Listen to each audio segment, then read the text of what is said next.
to see you with me tó yẹ pé gbogbo àwọn èèyàn tó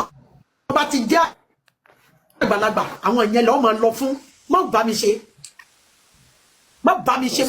bá ojú abẹ ṣe má wà sọ́dọ̀ wa má àwọn ò fẹ́ rude ọmọ aṣá lórí péjì bí ọmọ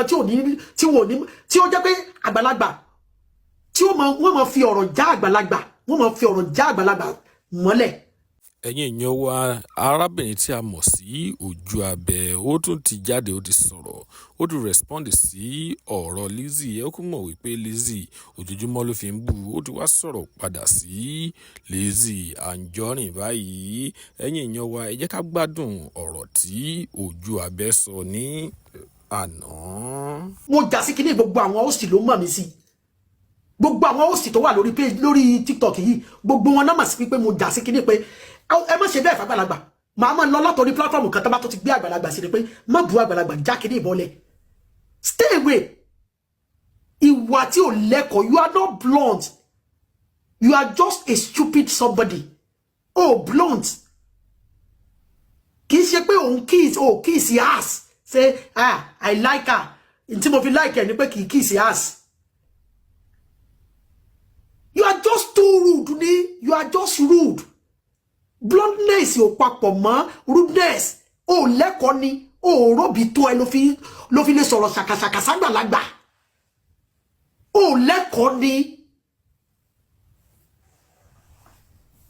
being blunt kò mí ni kéèyàn wà disrespectful má dọ́dọ̀ mi mọ́ ọba àdọ̀tá mi kọ́ tó máa kọ́ ọmọ bú mi sá má dọ́dọ̀ mi mọ́ ọ lè dọ́dọ̀ mi padà tó o bá mọ̀ pé o fẹ́ padà sí pé kò wà respectful o lè dọ́dọ̀ mi padà we can still be together but tó o bá ní àìlẹ́kọ̀ọ́ nínú má wá sórí péjì mi wọ́n ti mọ̀ mí mọ́ kò sí àgbàlagbà tẹ́ ẹ ṣe bẹ́ẹ̀ fún yà mi wà offended wàláì tàláì mi kì í wà offended kí ló fẹ́ máa rúdù ságbàlagbà sí àgbà tí wọn náà máa di àgbà wọn náà máa dàgbà àgbàlagbà ó ṣe ibi tí ò ní kàn ó wà inevitable it will come to your own turn ọjọ́ ń kún ọjọ́ orí nígbà tó ti ń dàgbà ṣó wá yẹ kéèyàn máa rí àwọn àgbàlagbà fẹ́ just because TikTok ó level everybody old age go reach everybody because o ti wá fi pé àwọn àgbàlagbà they will be trying to avoid you torí pé kó má bá insult wọn ẹ ti mọ̀ pé tọ́mọ kékeré bá bú àgbàlagbà ni ó dùn you now want to make it an habit you want to because o ti mọ̀ pé àwọn àgbàlagbà wọn ò ní fẹ́ dán lóhùn because they will be avoiding you because wọ́n mọ̀ pé kíní yìí máa dùn wọ́n you now target àgbàlagbà ìwọ ò ṣe máa bá àwọn ẹgbẹ́ rẹ̀ jà àbáwọn tó kéré sí ẹ ò ṣe máa bú àwọn tó kéré sí ẹ I don't know what you are doing is a reverse psychology that's what you are doing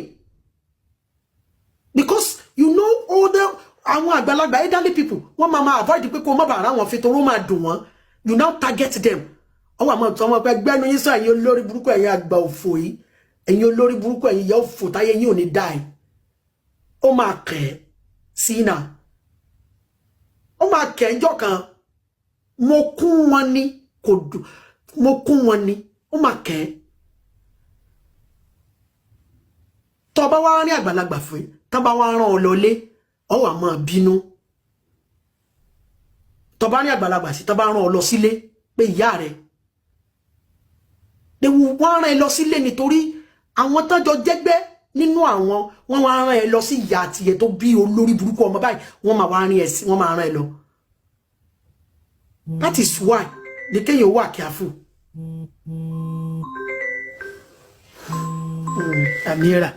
àmìíràn ń jọgbọ̀n ń bọ̀ ọkọ mi ẹ continue.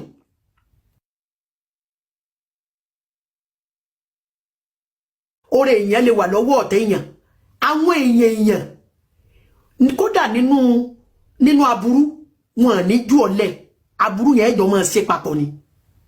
bọ́lọ̀ ń ṣe ṣe ayé nìyẹn. What is there? Àwọn kan ní ṣe kò sí nǹkan lé ní ojú abẹ́ ṣe tí wọ́n dá yín lóhùn. Wọ́n bá ní ojú abẹ́ pààyàn wọn ò ní dáhùn. Wọ́n bá ní ajé ojú abẹ́ parọ́ wọn ò ní dá yín lóhùn. Wọ́n bá ní ojú abẹ́ gbégbé ó ṣe gbọ́kàn wọn ò ní dáhùn. You are just disturbing yourself in painting ojú abẹ́ blue, black. Same thing. And mo sọ fún yín, mo ní social media is a dumping refuge for everybody to dump everything tó bá ní síbẹ̀. Yálà dáadáa ni o, àwọn colleague wà ńbẹ̀. Yálà dídá nínú happiness ni o, colleague wà ńbẹ̀. Nínú pain ni o, àwọn colleague wà ńbẹ̀.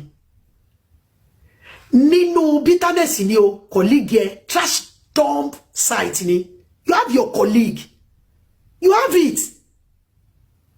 And everywhere you go, your colleagues are waiting. People that share the same devilish mind with you are there. People that share the same love, happiness, they are there. How can you say, we are saying, on some to se to dome? Àwa ni mo pẹ̀lú evidence ẹni tó sọ fún àwọn méjèèjì wà lórí wọ́n wà ní online àmọ́ ti jábọ́lẹ̀ àwọn bàbá méjèèjì